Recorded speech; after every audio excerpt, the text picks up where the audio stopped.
오늘 우리는 구약 성경의 세 권의 예언서를 통해 하나님의 마음을 아주 천천히 그리고 깊이 묵상하는 긴 여정을 시작하려 합니다. 미가서, 나훔서, 하박국서 이 세 권의 책은 분량으로 보면 그리 길지 않습니다. 그러나 그 안에 담긴 메시지는 인간의 역사 전체를 비추고도 남을 만큼 깊고 강력합니다. 미가서는 무너져가는 사회 속에서 하나님께서 진정으로 기뻐하시는 삶이 무엇인지를 묻습니다. 나훔서는 잔혹한 제국의 몰락을 통해 악은 결코 영원할 수 없다는 사실을 선포합니다. 하박국서는 믿음의 사람이 하나님께 질문하고 기다리고 마침내 찬양에 이르는 과정을 보여줍니다. 이 세 권의 예언서는 우리에게 같은 질문을 던집니다. 당신은 무엇을 기준으로 살아가고 있습니까? 세상이 불공평해 보여도 하나님을 신뢰할 수 있습니까? 답이 늦어질 때에도 기다릴 수 있습니까? 모든 것이 사라져도 하나님 한 분으로 만족할 수 있습니까? 하나님은 오늘도 우리에게 말씀하십니다. 정의를 행하라. 인자를 사랑하라. 겸손히 하나님과 함께 걸어라. 악이 강해 보여도 두려워하지 말라. 비록 더딜지라도 기다리라. 그리고 끝까지 믿음으로 살아라. 이제 마음을 조용히 가라앉히고 하나님의 말씀 앞에 앉아 보십시오. 이 말씀은 단지 오래전 유다와 이방 나라를 향한 기록이 아닙니다. 지금 이 순간을 살아가는 당신을 향한 하나님의 음성입니다. 미가서 1장. 미가라는 이름의 뜻은 누가 여호와와 같으랴입니다. 이 이름은 질문처럼 들리지만 사실은 확신에 찬 고백입니다. 하나님과 같은 분은 없다는 선언입니다. 세상에는 힘 있는 사람이 많습니다. 돈을 가진 사람도 있고 권력을 가진 사람도 있고 많은 사람들의 주목을 받는 사람도 있습니다. 그러나 시간이 지나면 모든 것은 변합니다. 권력도 사라지고 명성도 잊히고 재산도 남겨두고 떠나야 합니다. 오직 하나님만이 영원하시고 오직 하나님만이 완전하시며 오직 하나님만이 흔들리지 않으십니다. 미가는 유다의 시골 마을 모레셋 출신이었습니다. 그는 화려한 사람이 아니었습니다. 그러나 하나님은 사람의 배경보다 마음을 보십니다. 하나님께서는 미가를 통해 사마리아와 예루살렘의 죄를 책망하십니다. 그들에게는 성전이 있었고 제사가 있었고 종교적인 형식도 있었습니다. 하지만 하나님이 찾으시는 것은 형식이 아니라 진실이었습니다. 입술로는 하나님을 부르지만 삶으로는 하나님과 멀어져 있었습니다. 기도는 있었지만 정의가 없었습니다. 예배는 있었지만 사랑이 없었습니다. 종교는 있었지만 순종이 없었습니다. 하나님은 친히 내려오십니다. 산이 높고 골짜기가 갈라집니다. 이 장면은 하나님의 임재 앞에서 세상의 모든 견고함이 얼마나 연약한지를 보여줍니다. 우리가 의지하는 것들이 아무리 커 보여도 하나님 앞에서는 한순간에 무너질 수 있습니다. 미가는 이 심판의 메시지를 전하면서 울었습니다. 참된 하나님의 사람은 죄를 지적할 뿐 아니라 그 죄 때문에 무너질 사람들을 생각하며 마음 아파합니다. 진실한 사랑은 침묵하지 않지만 차갑지도 않습니다. 오늘 우리도 자신에게 물어야 합니다. 나는 신앙의 겉모습만 유지하고 있지 않은가? 내 삶은 하나님 앞에서 정직한가? 사람들 앞에서는 괜찮아 보여도 하나님 앞에서는 바로 서 있는가? 하나님은 오늘도 말씀하십니다. 나는 내 입술의 고백뿐 아니라 내 삶 전체를 본다. 오늘 우리는 구약 성경의 세 권의 예언서를 따라 아주 깊고 긴 영적 순례를 떠나려 합니다. 미가서, 나훔서, 하박국서 이 세 권의 예언서는 기록된 시대도 다르고 선지자가 처한 상황도 다르며 메시지를 전달하는 방식도 서로 다릅니다. 그러나 그 중심에는 한결같은 하나님의 마음이 흐르고 있습니다.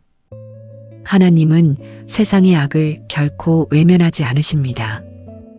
하나님은 억울하게 눈물 흘리는 사람을 기억하십니다. 하나님은 침묵하시는 것처럼 보여도 보이지 않는 곳에서 일하십니다. 하나님은 결국 공의와 자비를 함께 이루십니다. 그리고 의인은 믿음으로 살아야 한다고 말씀하십니다. 미가서는 무너져가는 사회를 향해 외칩니다. 종교가 있다고 해서 하나님이 기뻐하시는 것이 아니다. 정의를 행하고 사랑을 실천하며 겸손히 하나님과 동행하는 삶이 진짜 신앙이라고 말합니다. 나훔서는 세상을 두렵게 만들었던 거대한 제국 니느웨의 멸망을 선포합니다. 그 메시지는 잔혹한 권력은 결코 영원하지 않다는 선언입니다. 억눌린 자에게는 심판의 말씀이 곧 위로가 됩니다. 하박국서는 질문으로 시작합니다. 왜 악이 번성합니까? 왜 하나님은 침묵하십니까? 왜 의로운 사람이 고통을 받습니까? 그러나 책의 마지막에서 선지자는 노래합니다. 모든 것이 사라져도 나는 하나님으로 인해 기뻐하겠습니다. 이 세 권의 말씀을 천천히 따라가다 보면 우리는 자연스럽게 자신의 삶을 돌아보게 됩니다. 나는 정의를 사랑하고 있는가? 나는 신앙의 형식보다 삶의 진실을 중요하게 여기고 있는가? 나는 세상이 불공평해 보여도 하나님을 신뢰하는가? 나는 답이 늦어질 때에도 기다릴 수 있는가?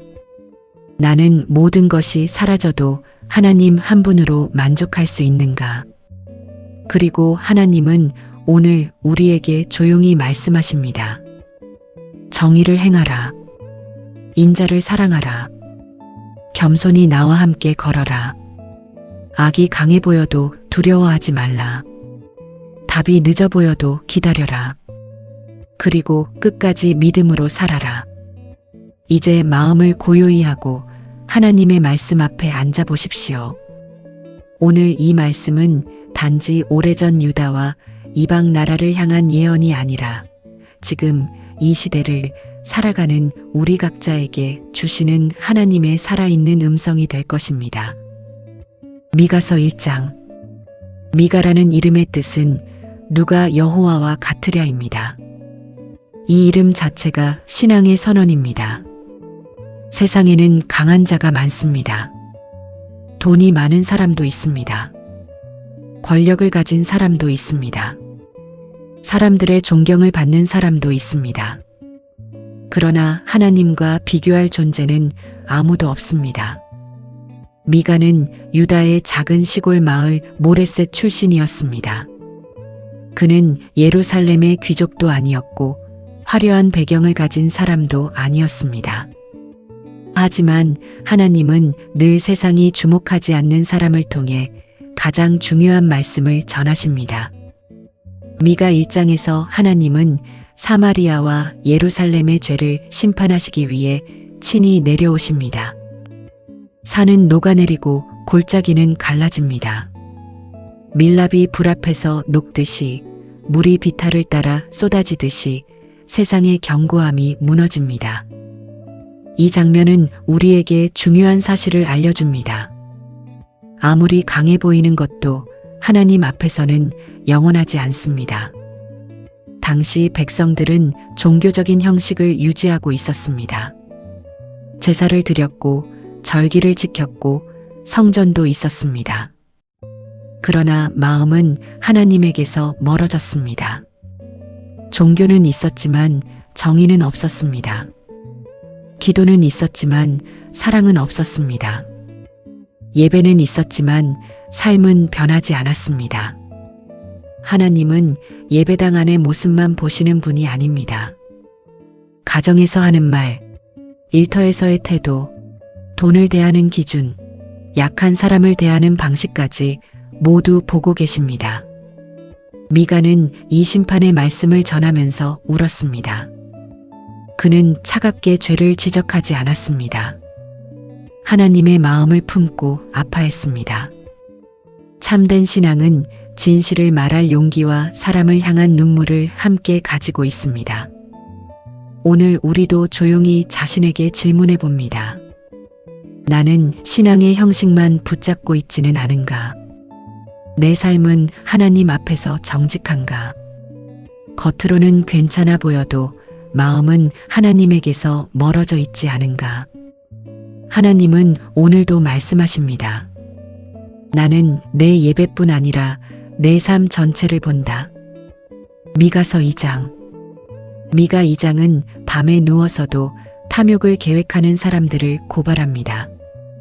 그들은 잠자리에 누워 있으면서도 어떻게 하면 더 많이 차지할지, 어떻게 하면 힘없는 사람의 것을 빼앗을지 계산합니다.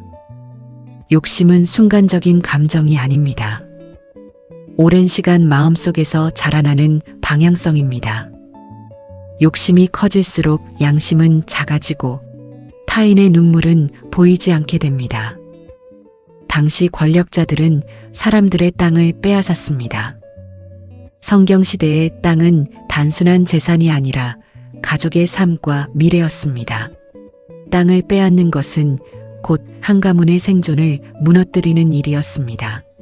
오늘날에도 모습만 달라졌을 뿐 비슷한 일이 반복됩니다. 힘 있는 사람이 약자의 기회를 빼앗고 효율이라는 이름으로 인간성을 희생시키며 성과가 양심보다 중요하게 여겨질 때가 있습니다. 사람들은 미가에게 말합니다. 그런 불편한 말은 하지 마라. 언제나 사람은 듣기 좋은 말을 원합니다. 하지만 진정으로 우리를 살리는 것은 달콤한 위로가 아니라 정직한 진실입니다. 2장의 후반부에서 하나님은 놀라운 약속을 주십니다. 흩어진 백성을 다시 모으시겠다고 하십니다. 마치 목자가 양떼를 한 곳으로 인도하듯 회복시키시겠다고 하십니다. 하나님은 심판하시는 분이지만 동시에 회복하시는 분입니다.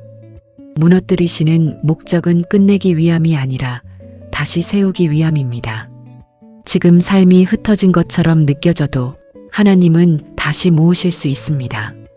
잃어버린 것 같아도 하나님은 회복의 길을 여실 수 있습니다. 미가서 3장. 미가 3장은 사회의 지도자들과 종교 지도자들을 향한 하나님의 준엄한 책망으로 시작됩니다. 지도자는 원래 백성을 보호해야 하는 사람입니다. 약한 자의 목소리를 들어야 하고 공정하게 판단해야 하며 하나님의 마음을 대신 전해야 합니다. 그러나 당시의 지도자들은 정반대의 길을 걸었습니다. 그들은 정의를 미워했고 악을 사랑했습니다. 백성의 고통을 이용했고 자신의 이익을 위해 사람들을 희생시켰습니다. 미가는 매우 강렬한 표현으로 그들의 죄를 고발합니다.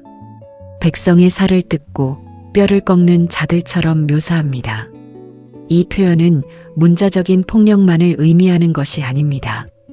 권력을 가진 사람들이 약한 사람의 삶을 착취하고 희망을 빼앗고 인생을 무너뜨리는 모습을 상징적으로 보여줍니다. 오늘날에도 이러한 모습은 형태를 달리하여 나타납니다. 권력을 가진 사람이 책임보다 특권을 누리고 공익보다 사익을 앞세우며 사람보다 숫자를 더 중요하게 여길 때 하나님은 그것을 분명히 보고 계십니다. 영적 지도자들의 모습도 심각했습니다. 그들은 하나님의 뜻을 전하기보다 자신에게 유리한 말을 했습니다.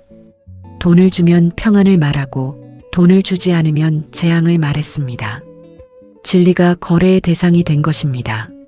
하나님은 결코 자신의 말씀을 인간의 욕심을 채우는 도구로 사용하는 것을 용납하지 않으십니다. 미가는 말합니다.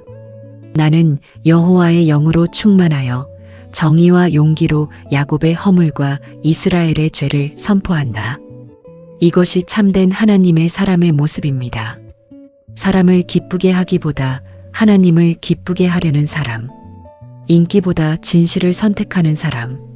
칭찬보다 순종을 선택하는 사람. 우리 역시 이 말씀 앞에서 자신을 돌아보아야 합니다. 나는 맡겨진 책임을 정직하게 감당하고 있는가? 나는 영향력을 이용해 누군가를 힘들게 하고 있지는 않은가? 나는 듣기 좋은 말보다 진실한 말씀을 구하고 있는가? 하나님은 오늘도 말씀하십니다. 내가 너에게 맡긴 자리를 통해 사랑과 정의를 흘려보내라. 미가서 4장. 앞선 장들에서 죄와 심판을 말씀하셨던 하나님은 미가 4장에서 놀라운 소망의 미래를 보여주십니다.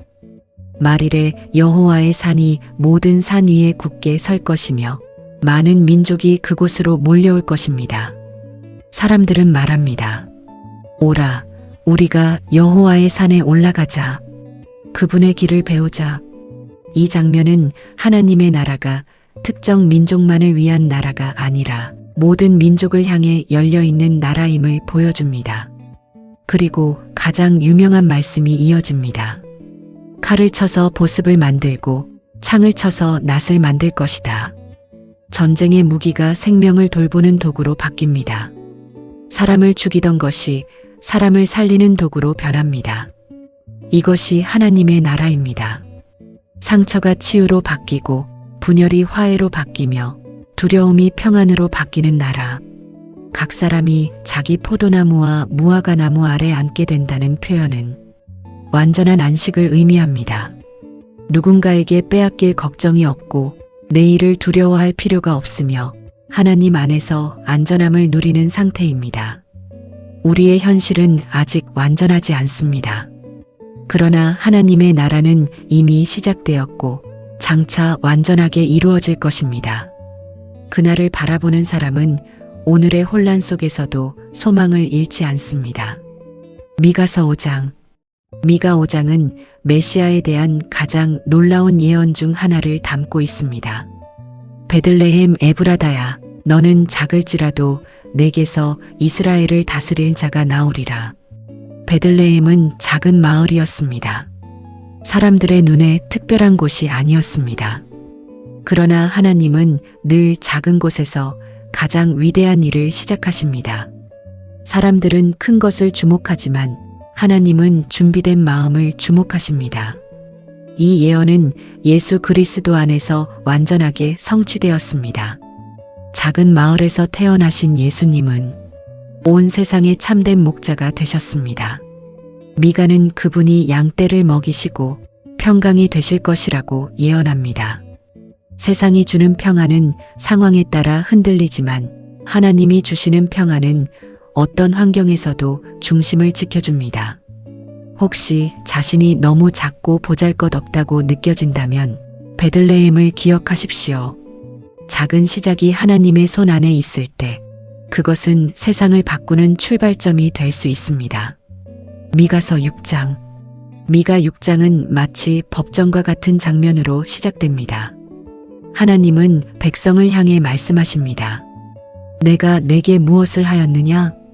내가 너를 괴롭게 하였느냐? 이 질문에는 하나님의 안타까움이 담겨 있습니다. 하나님은 자신이 이스라엘을 어떻게 구원하셨는지, 얼마나 신실하게 인도하셨는지 상기시키십니다. 그러자 백성은 묻습니다. 무엇을 가지고 하나님 앞에 나아갈까요? 수천 마리의 재물입니까? 엄청난 헌신입니까? 그러나 하나님은 이미 가장 중요한 답을 주셨습니다. 정의를 행하라. 인자를 사랑하라. 겸손히 내 하나님과 함께 행하라. 이 말씀은 신앙의 핵심입니다. 정의는 옳은 것을 실제로 행하는 것입니다. 인자는 사랑과 자비를 기뻐하는 것입니다. 겸손은 하나님의 은혜 없이는 살 수 없음을 인정하는 것입니다. 하나님은 복잡한 종교 행위보다 일상의 진실한 순종을 기뻐하십니다. 정직하게 말하고 약한 사람을 배려하고 자신의 잘못을 인정하며 하나님과 함께 걷는 삶. 그것이 하나님이 기뻐하시는 삶입니다. 미가서 7장. 미가는 세상의 타락을 바라보며 깊은 탄식을 토해냅니다. 의로운 사람이 드물고 신뢰할 관계가 무너지고 가까운 사람들조차 상처를 줍니다. 우리 역시 살아가며 비슷한 순간을 경험합니다. 믿었던 사람이 실망을 줄 때, 세상이 점점 차가워 보일 때, 마음 둘 곳이 없다고 느껴질 때. 그러나 미가는 절망으로 끝나지 않습니다. 오직 나는 여호와를 우러러보며 나를 구원하시는 하나님을 기다리리라. 환경은 어둡지만 그의 시선은 하나님께 향합니다. 그리고 마지막에는 아름다운 찬양이 울려 퍼집니다. 주와 같은 신이 어디 있으리이까? 하나님은 죄를 용서하시고 허물을 넘어가시며 인애를 기뻐하시는 분입니다. 우리의 죄를 깊은 바다에 던지시고 다시는 기억하지 않으시는 분입니다. 미가서는 결국 하나님의 자비로 끝납니다. 우리의 연약함보다 하나님의 은혜가 더 크다는 사실이 마지막 희망이 됩니다. 나홈서 1장. 나홈이라는 이름의 뜻은 위로입니다. 심판의 메시지가 왜 위로가 될까요? 악한 권력이 결코 영원하지 않다는 사실은 고통받는 사람들에게 큰 위로가 되기 때문입니다. 나홈서는 니느웨를 향한 하나님의 심판을 선포합니다. 니느웨는 당시 세계 최강의 도시였습니다. 잔혹한 군사력으로 수많은 민족을 두렵게 했습니다. 그러나 하나님 앞에서 어떤 제국도 영원하지 않습니다.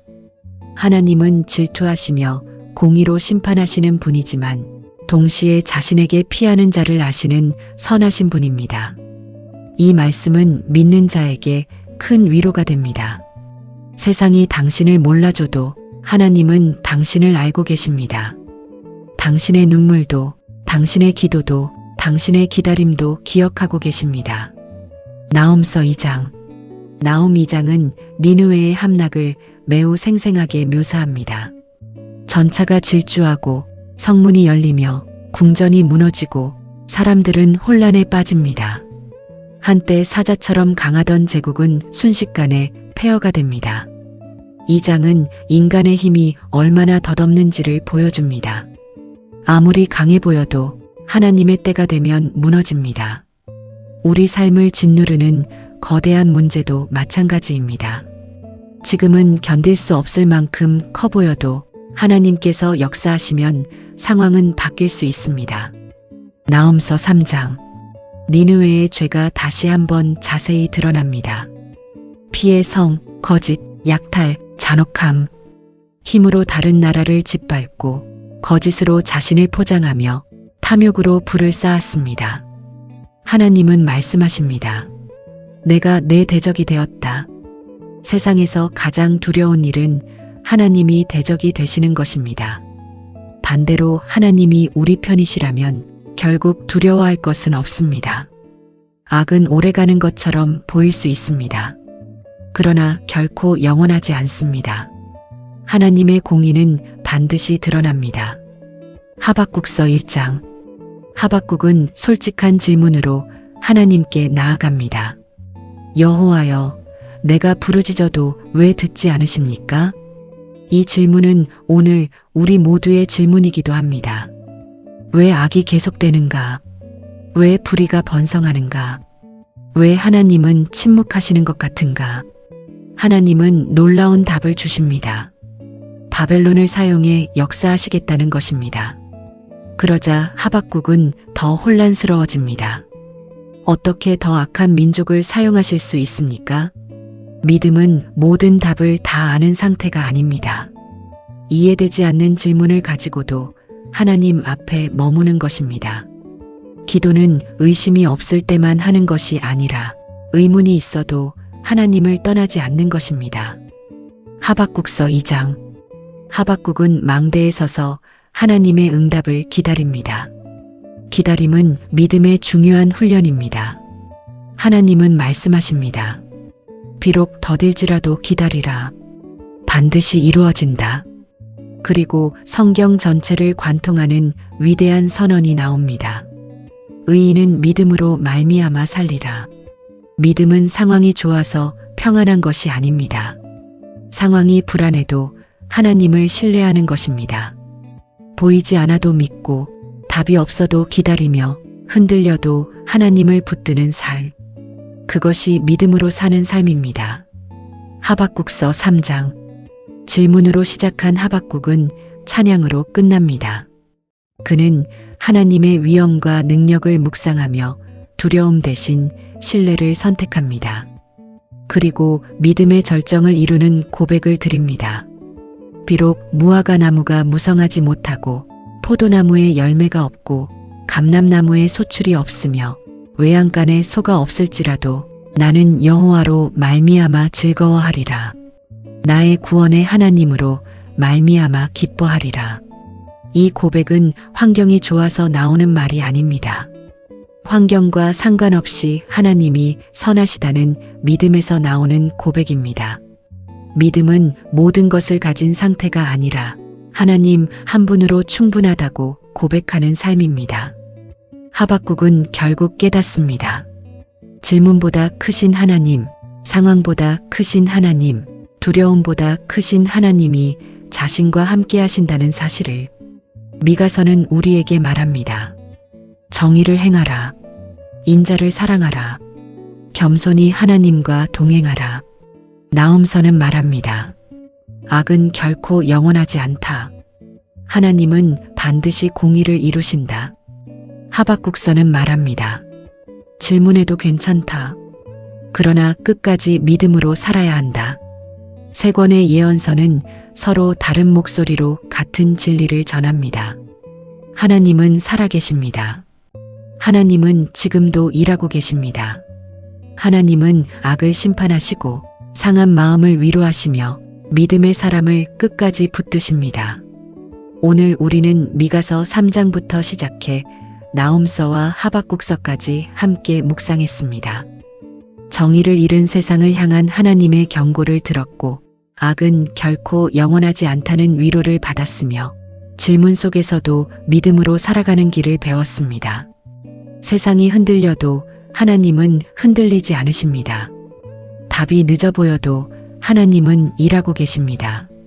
모든 것이 사라져도 하나님은 여전히 당신과 함께 하십니다. 그러므로 오늘도 이렇게 고백할 수 있습니다. 정의를 사랑하겠습니다. 인자를 기뻐하겠습니다. 겸손히 하나님과 동행하겠습니다. 답이 없어도 기다리겠습니다. 모든 것이 없어도 하나님을 기뻐하겠습니다. 그리고 믿음으로 살겠습니다. 이 말씀이 당신의 마음에 깊은 위로와 확신이 되었기를 바랍니다. 말씀이 은혜가 되셨다면 구독과 알림 설정으로 함께 해주시고 앞으로도 성경의 깊은 메시지를 계속해서 함께 묵상해 주시기 바랍니다. 하나님의 공의와 자비, 그리고 흔들리지 않는 믿음이 오늘도 당신의 삶 가운데 충만하기를 축복합니다. 감사합니다.